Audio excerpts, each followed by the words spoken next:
If you've been around Cornerstone for any period of time, you know that I hate Peeps. I think they are an abomination, and some of you told me you're wearing Peeps colors today. Well, speaking of Peeps, I want to introduce you to this guy right here. His name is Matt Stoney, and he is a competitive eater.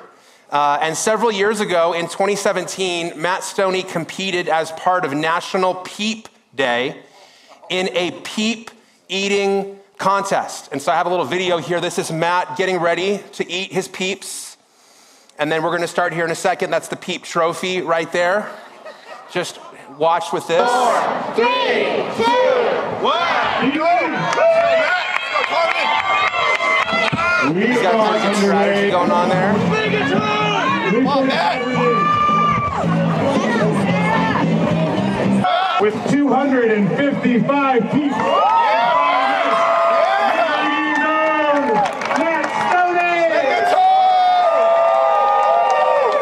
You didn't hear that correctly. That is 255 peeps in 5 minutes. So even for those of you who enjoy those nasty little birds, I hope you can agree with me that there is too much of even a bad thing. You know, I watched that video earlier this week and I asked myself, what is wrong with the world? Whatever happens after he goes to the bathroom is definitely what's wrong with the world. But beyond that, we're living at a really interesting time right now. And I think some of us ask this question on a fairly regular basis. You know, there was a study that came out recently talking about how just unhappy we are as people. The study is called the 2025 World Happiness Report. And it indicated this year that the USA is now in its lowest position ever. We've never been more unhappy than we are right now. We've also never been more lonely than we are right now. A couple years ago, I read a stat that I just cannot get out of my head. It said that 59% of Americans eat all their meals alone. There's a rise in our country of despair. Deaths of despair are on the rise. Suicide, alcoholism, and drug abuse are all going up. At the same time, in the next generation, life satisfaction and freedom are going down. And it doesn't matter what you believe about God or Easter or the Bible, I think we can all sense that it wasn't supposed to be this way. I mean, I can remember 30 years ago when our family got this Encarta 95 CD. Remember Encarta? You know, it was that first digital encyclopedia. I told my mom we can get rid of the paperback, version of this. This is amazing. I have all of the world's knowledge on a CD. And if Encarta was great, Google blew it out of the water. I mean, all of the information that's ever needed at my fingertips.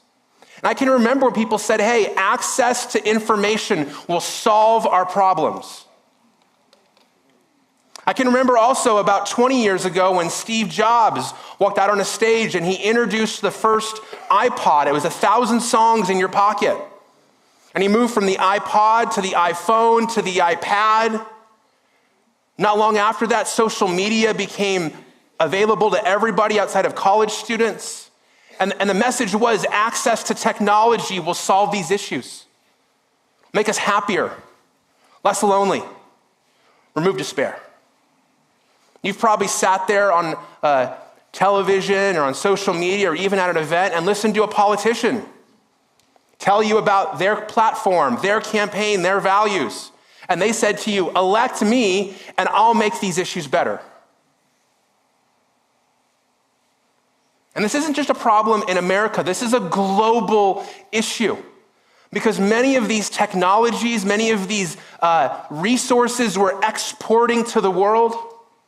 Mugisha, a pastor in Africa, said this a couple years ago. He said, the more resources a person gets, the more walls he or she puts up, and the more lonely they become.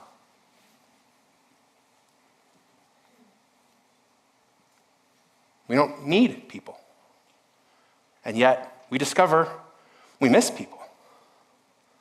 This woman right here, her name is Emily Beanie. Emily is an influencer on TikTok.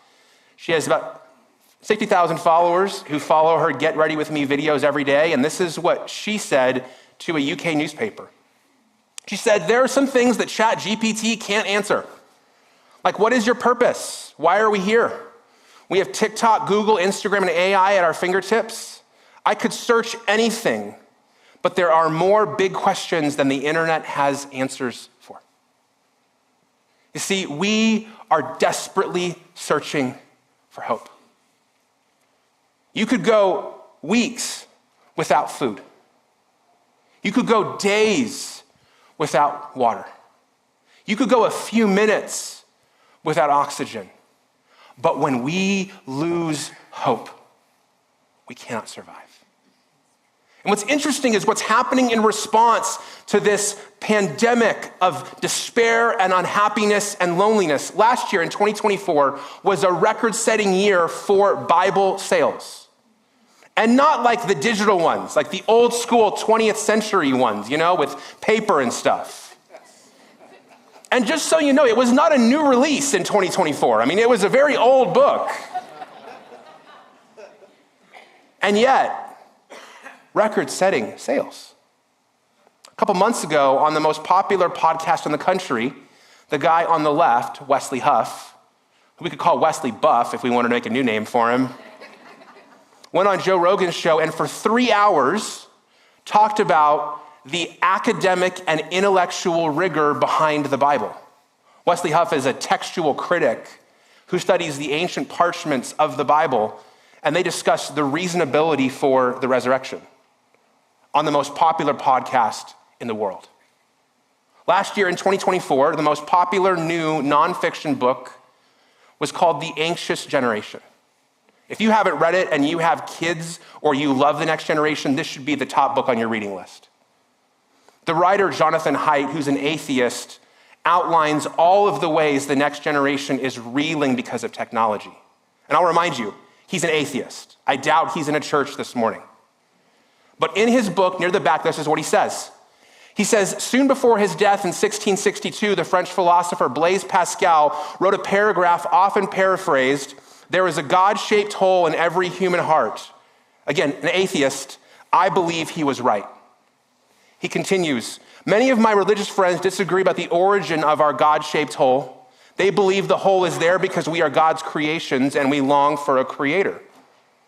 He said, but although we disagree about its origins, we agree about its implications. There is a hole and emptiness in all of us that we strive to fill.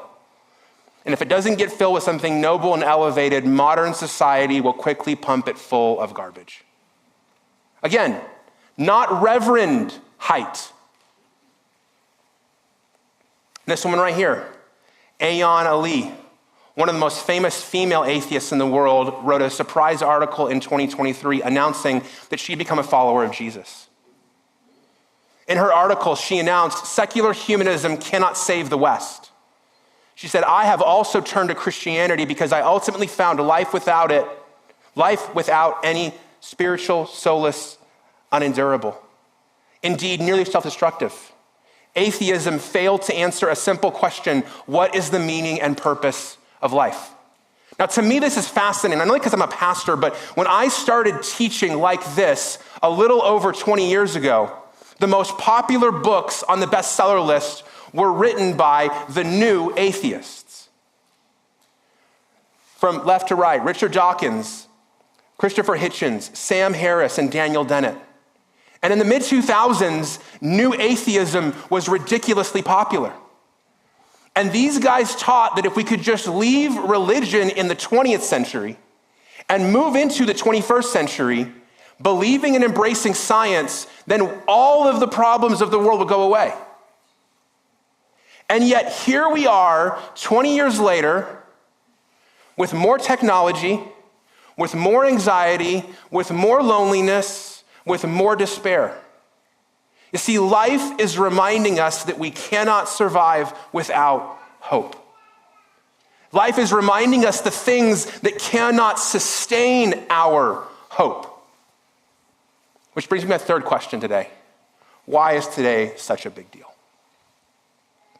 Well, today is a big deal because for 2,000 years, Followers of Jesus have been celebrating that the cross wasn't the end of the life of Jesus. Everything changed around the empty tomb. And for those of you who are here today that you got kind of arm twisted into church with free coffee and a promise of brunch afterwards, I'm glad you're here. I'll get you to your brunch on time, don't worry. But I need you to know that historians don't question whether Jesus lived or even if he was crucified. These are historical facts. There was a man named Jesus. He was crucified by the Romans. Everyone agrees on this, atheists and pastors alike. The central question that everyone fights over is, did he come back from the dead? And those in the first century, his disciples who answered, yes, he is risen, they started a revolution that is still transforming our world today. This is the subject of a book written by Tom Holland, not the Spider-Man guy, the historian, the host of the most popular history podcast in the world. Tom Holland, in preparing to write his book, Dominion, which is 500 pages long, called How the Christian Revolution Remade the World, what he discovered is that all of the values that are driving behaviors in America in the 21st century have their roots in the early church and the teachings of Jesus. Our longings for justice, our pursuit of an ethic that's shaped by love and compassion, all of those things have their roots in these followers of Jesus who believed that he was risen. And I want to share with you some of their stories today. 5 people who were transformed by Jesus. If you got that sermon sheet and you want to write their names down, the first one I want to introduce to you is named Mary Magdalene. And Mary Magdalene found freedom from bondage because of Jesus Christ. Her story gets told in the book of Luke, chapter 8. When Luke 8 opens, it says this: afterwards, Jesus was traveling from one town and village to another, preaching and telling the good news of the kingdom of God. And the 12 were with him, his 12 disciples. Also, some women who'd been healed of evil spirits and sicknesses. Mary, called Magdalene, 7 demons had come out of her. Now, what's fascinating about life is that you don't get to choose how you get remembered. I mean, you can tell people what you want to have on your tombstone, but guess what? You won't be there to decide. Our legacies get shaped by the people we leave behind, and they choose how to summarize our lives. And for Mary Magdalene, these 7 words summarize her life. 7 demons had come out of her. She'd been possessed, not by 1, but by 7. And Jesus had set her free from that bondage, and she enjoyed the freedom and the joy and the vibrancy that came from that. She followed Jesus throughout his life. She was there when he was crucified. She stood there at the tomb as they rolled the stone and covered the way to his grave.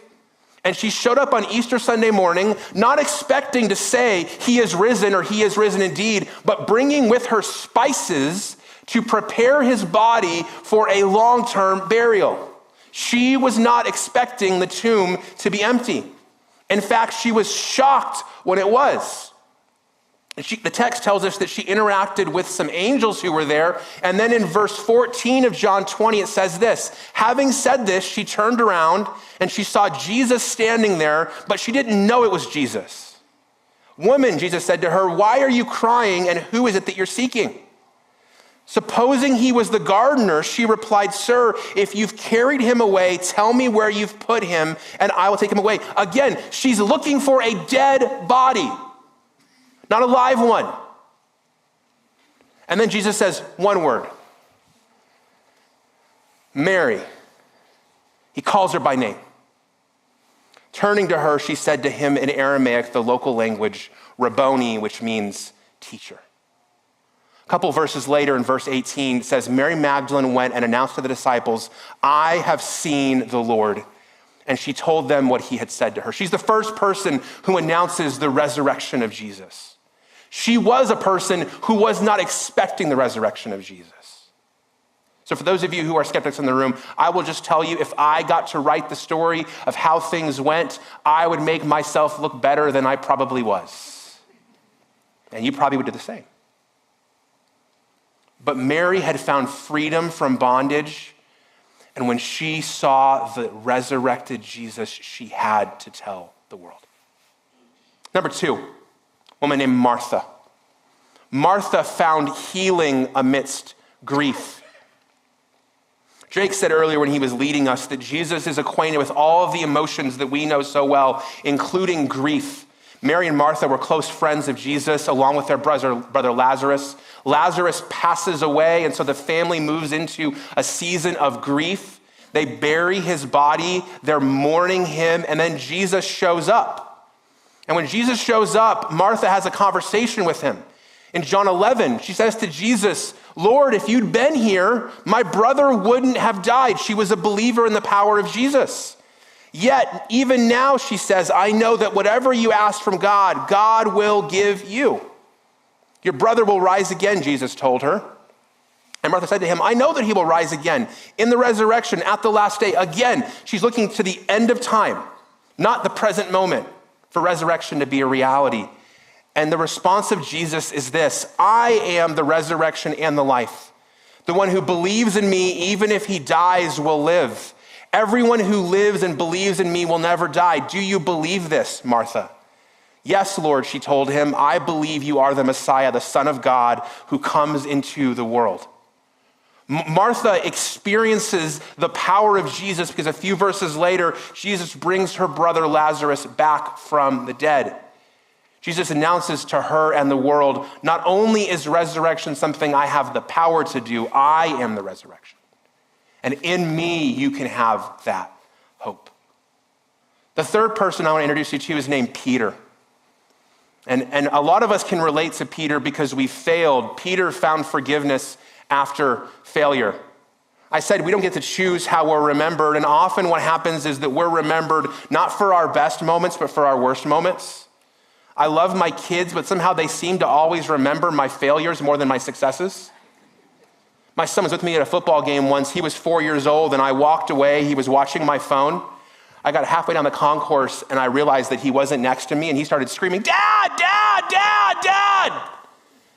I've taken the boy to the movies 100 times. I have never missed a birthday. The boy's never missed a meal, but you ask him what memory he holds on to, it's at 4 years old. I forgot him. And Peter had a similar experience. Luke 22 tells us about this. But Peter said, "Man, I don't know what you're talking about when it comes to who Jesus was. I don't know what you're talking about. I didn't know that guy. I don't know what you're talking about. I was not one of his followers." And immediately while he was still speaking, a rooster crowed. Then the Lord turned and looked at Peter. So Peter remembered the word of the Lord, how he said to him, "Before the rooster crows today, you will deny me 3 times. And he went outside and he wept bitterly. All of us have had a moment where we had an opportunity to show up for a friend and we failed. Perhaps it's abandoning your child at a football game on the concourse. Perhaps it's, I'll be there, and you oversleep. Perhaps it's, I'll always have your back, and then when gossip happens about them, you join in as opposed to shutting it down. I wish of all the moments I could have had kind of a HD camera, 4K capture, it's this moment. When Peter says, "I don't know him, I don't know him, I don't know him," and then he turns and he locks with Jesus. I mean, it's one thing to betray your best friend. It's another thing for your friend to lock you in the eyes after you betray your best friend. After the resurrection of Jesus, Jesus meets the disciples on the side of a lake. They enjoy some fish and some bread, and then Jesus and Peter go for a long walk on the beach. Not that kind of long walk on a beach. They go on this walk and discuss what happens, and Jesus restores Peter. He forgives Peter. He gives him a second chance.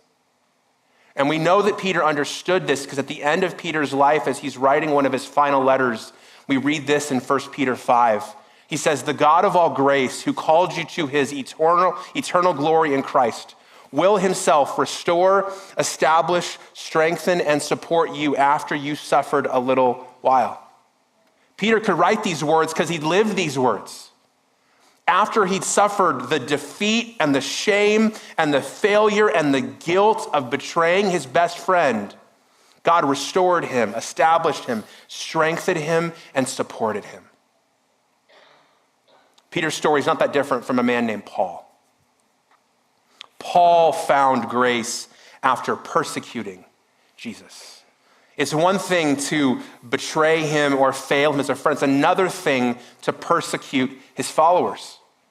And Paul made it his life mission to make the lives of the early believers miserable. He stood there and blessed and encouraged the execution of a man named Stephen, who was one of the early followers of Jesus. And on the heels of Stephen's execution, Acts 8 tells us this: on that day, a severe persecution broke out against the church in Jerusalem, and all except the apostles were scattered throughout the land of Judea and Samaria. Devout men buried Stephen, and they mourned deeply over him. Saul, however, was ravaging the church. He would enter house after house, drag off men and women, and put them in prison. But as the church scattered, Paul said, hey, if they're going to leave, I'm going to go after them. So in Acts 9, he gets a letter from the leaders of the church, and he leaves Jerusalem and he travels towards Damascus to go after where the disciples have fled. And on the road to Damascus, Saul, who later becomes Paul, has a radical encounter with Jesus. A bright light makes it impossible for any of them to see. And Saul hears this voice saying, Saul, Saul, why are you persecuting me? Saul becomes blind and for 3 days fasts, reflects on his experience, and at the end of it, he's healed of his blindness and he becomes a follower of Jesus. And not a quiet one, a loud one. So much so that in Acts 9, the witnesses in that area who hear him talking about Jesus say, all who heard him were astounded and said, isn't this the man in Jerusalem who was causing havoc for those who called on this name and who came here for the purpose of taking them as prisoners to the chief priest? Like, it'd be like if you saw me out front today eating Peeps as you left. Who is this guy? He's the peep hater. What is he doing? What is this guy who's made it his mission to persecute and kill Christians? Now he is one? And he's like the leading evangelist? We actually owe Paul one of the earliest summaries of our faith, written in 1 Corinthians 15.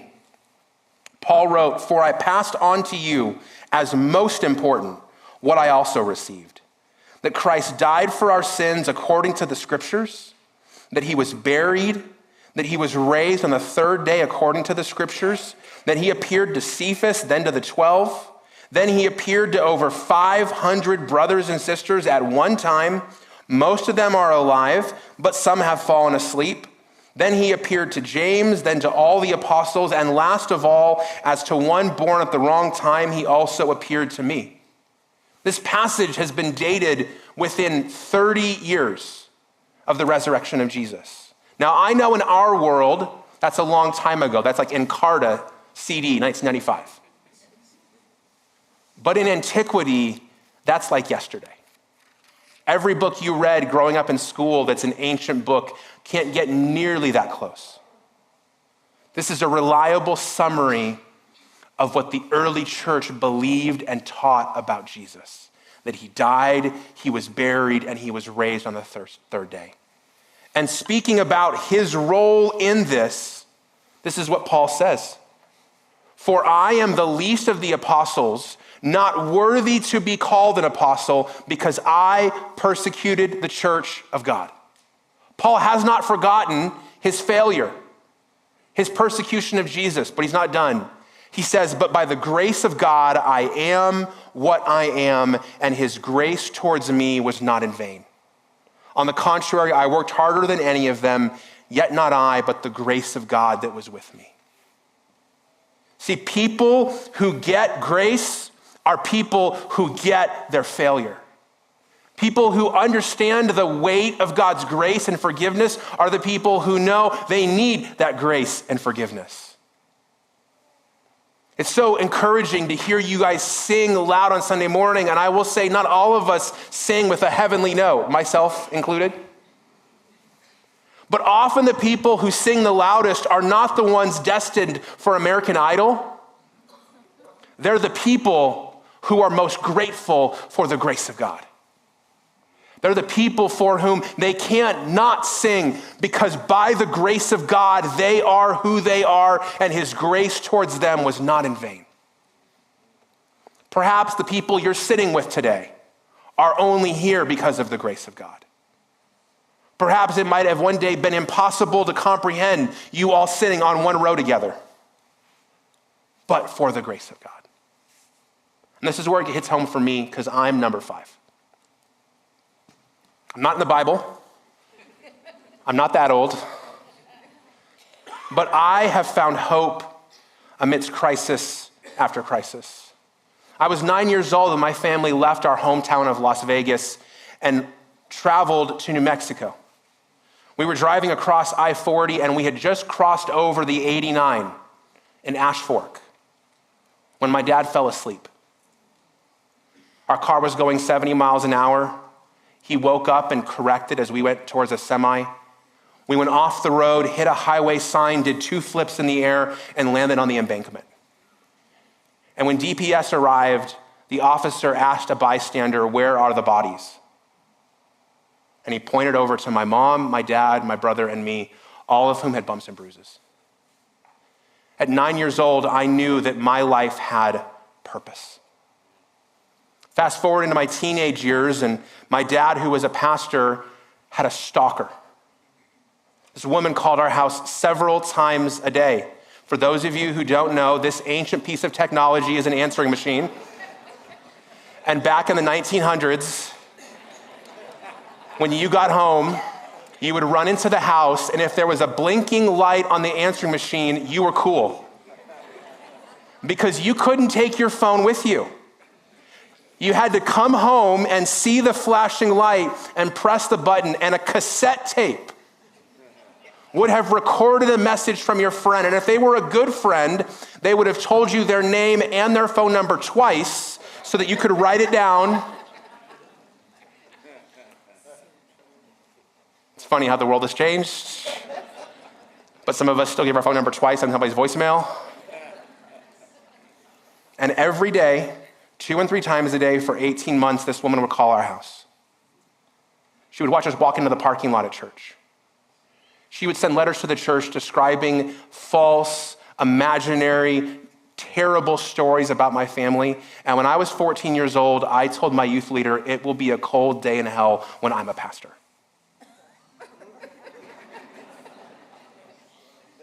It snowed on Good Friday, and here I am.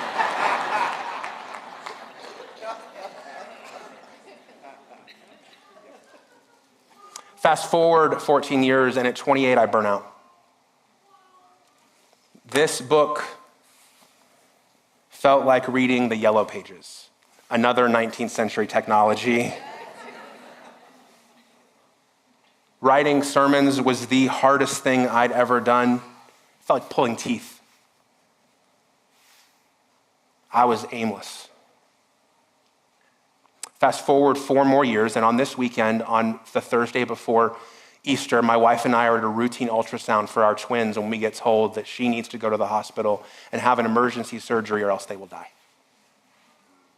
So on Good Friday, after fasting for 24 hours, my wife has a procedure, and then we're told it went well, but you have to wait 48 hours to know if those twins are going to make it.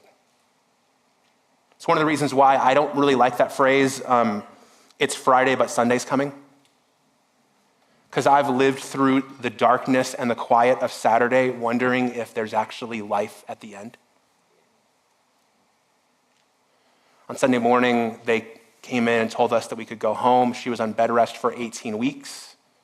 I don't remember much of that year, but you'll see our almost 11-year-old twins running around the lobby, and hopefully you don't feed them any Peeps. And then 9 years ago, I moved to Prescott to become the lead pastor of Cornerstone Church. And every night for 3 weeks, I had a panic attack. I had no idea what a panic attack was. I just knew that I couldn't sleep. I thought I was having a heart attack. And I couldn't make it stop. And time again, resurrection hope has sustained me. Certainly on the mountaintops, but absolutely in the valleys. And I return to the words of Jesus, who in John 11 said, I am the resurrection and the life. The one who believes in me, even if he dies, will live. Everyone who lives and believes in me will never die. Do you believe this? That's my question for you. Do you believe this? Because life is not guaranteed to get better and go up and to the right. If I was to walk around this room today, I could point you out to person after person who has experienced trouble and is in the middle of it today. Jesus himself said, in this world, you will have trouble. He experienced suffering, and so will we. But do you believe that he is capable of overcoming it? Do you believe that he's capable of defeating it? Do you believe that in him is life that even death cannot defeat? At our church, we end every message with some next steps, and I have some for you today. And the first one is this: I want you to answer the question, what's wrong with the world? What do you think? What do you think? This is a pretty easy question for some of us. Like, what's wrong with the world? And I don't mean it to bum you out. I mean it to remind you that the world is not just going to magically get better till one day we live in utopia. That's why Jesus had to come. And number two, I want you to reflect this week on where you've been looking for hope. All of us put our hope in something. All of us look somewhere for hope. And the question is that thing or is that person weighty enough to sustain your hope? Because my fear is for a lot of you, you've put your hope in things that are flimsy. And when life does what life does, and when people do what people do, I don't want you to have the rude awakening that that thing or that person was unworthy of your hope. I care about you too much. I've been there. I did that myself. I don't want you to have to do the same thing. Number three, I want you to answer this question. Do you believe I am the resurrection and the life? I want you to answer Jesus' question for yourself. I think it's fairly obvious what I believe. It may be obvious what people around you believe, but you need to answer that question for yourself. It's great if your parents said yes. It's great if your grandparents said yes, but with God, he doesn't have a relationship with you through your family. You don't go to heaven just because you come from a Christian family. You have to answer this question. And the answer you give to this question, it doesn't just change your eternal future. It changes how you live now. It changes how you go through a doctor's appointment when he says, hey, there's a mass. It changes how you handle somebody who tells you, I don't want you in my life anymore. It changes how you look at your 401k when you hear the word tariff. And it changes how you handle the moment where you realize, I'm more lonely than I realized, I'm more unhappy than I realized, I have more sadness than I realized. And then number four, I want you to come back next week because we're going to begin a new series called Highs and Lows, because life has them both. Next Sunday, we're going to begin a 16-week journey through the book of 1 Corinthians. 1 Corinthians is a book written to one of the early churches in the New Testament, and in the same way that today the church has some issues, their church had some issues. When you walked in, if you came in the door kind of closest to the photo booth out there, there's a little mat, and it says, no perfect people allowed. That's the way it's always been with the Church of Jesus. If you think that we're all here because we're really great and perfect people, you're in for a rude awakening. I abandoned my kid at football games. I mean, that we were just, We've got issues. And what we find in the story of 1 Corinthians is how people who believe in the resurrection navigate the highs and the lows. And the way we navigate it is because we know the one who has been through them all, who will walk with us through them all. And in him we find life. Would you pray with me? Jesus, we thank you so much that you are well acquainted with every emotion we feel, that you're not put off or pushing us away when we deal with bondage or grief or failure, when we're opposed to you or our life is filled with crisis after crisis and drama after drama. We thank you, Lord, that you moved towards us and you came to give your life for us before we did anything to make ourselves worthy of that. Like Mary and Martha and Peter and Paul, you come near to us in the midst of our issues and our problems and our imperfections. And you have the power to heal and transform. You are the resurrection and the life. You are the one who conquered death and the grave.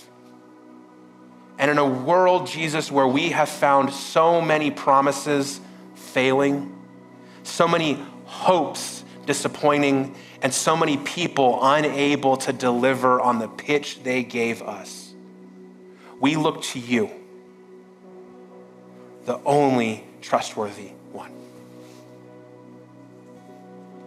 And we thank you that you conquered death and the grave for us, that we might live. That you not only are our hope for eternity, but you are our hope for today, our living hope.